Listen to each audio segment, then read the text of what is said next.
really love the Fiat 500. It has a lot of personality for such a small car, and it's a lot of fun to drive. So I thought that this Fiat 500X would just be a bigger version of that, but I was pretty wrong.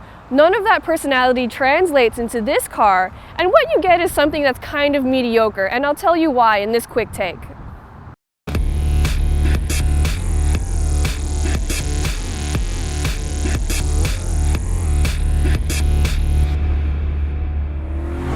One of the things that really bothers me about the 500X is that it feels kind of half-baked and that Fiat Chrysler didn't really think everything through.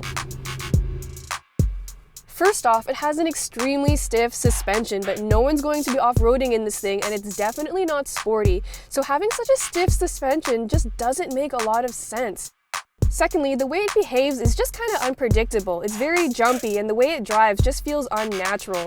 For example, when you take your foot off the brake, it doesn't gently roll forward like regular cars, but it leaps forward quickly, and even when you tap on the gas lightly, there's always a really hard start, no matter how easy you are on the pedal.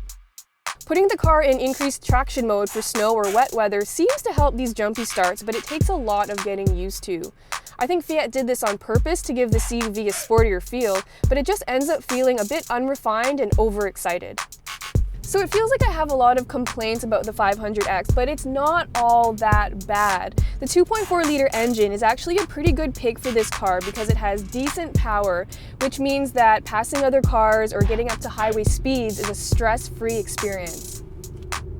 It puts out 180 horsepower and 175 pound-feet of torque. You could also get it with the base 1.4-liter turbo, but that's really not enough engine to get this car going, so you're going to want to upgrade to the bigger motor. The downside is that it does drink more fuel, and it is a very noisy engine. Another big bonus is that it comes with a version of Uconnect, which is the most user-friendly infotainment system on the market. The interior also has a nice clean layout that is functional and easy to use. Fully loaded, the 500X comes with a bunch of useful features like heated seats and a heated steering wheel, a big sunroof, parking sensors, and leather seats. But with all these features, it really drives up the price quickly. A base 500X with the small engine starts at about 20 grand in the US, but as tested, this top-of-the-line, fully loaded Trekking Plus model with all-wheel drive will set you back about 33 grand, which is a lot to pay considering how many flaws it has.